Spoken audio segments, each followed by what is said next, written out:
Inpatient treatment for sex addiction was really the first modality for treating sex addiction.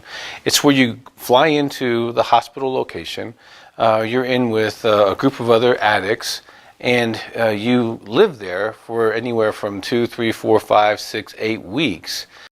The intensive model actually is one of my favorite models because it's 3 or 5 days. You fly in to the site and you do the intense counseling. It's all about sexual addiction, and it involves the addict, the wife, and the marriage, all three moving pieces at the same time.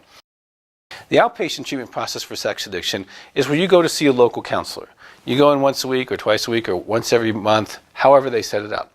Now, in that process, they'll probably encourage you to go to 12-step support groups, hopefully. They'll probably give you materials to read.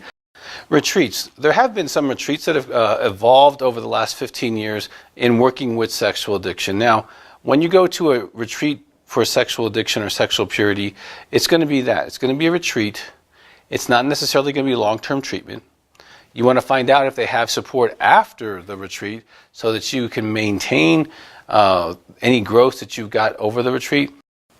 12-step support groups are another way that you can treat and recover from sexual addiction. They've been around for quite a while. Generally speaking, the 12-step support groups is a complement to the other forms of treatment that we've already talked about.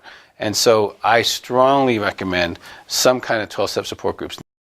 Self-help is oftentimes the first step in sex addiction treatment. It's where you start finding information. It's also the least invasive as far as no one really knows what you're doing. You're not sitting in a room with other people. However, that is also its limitation. One of the things that's really powerful in the recovery movement is the word we. And that means more than me. And it means I'm not alone. So even if you start with self-help, that's great. Congratulations on that.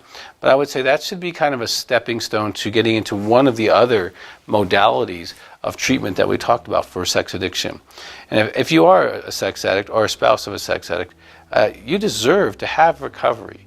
But you don't get to pick exactly the way it works. So start with education if you need to, but then I would say move into the other modalities. And if we can help you here at Heart to Heart Counseling Center, we would love to help you.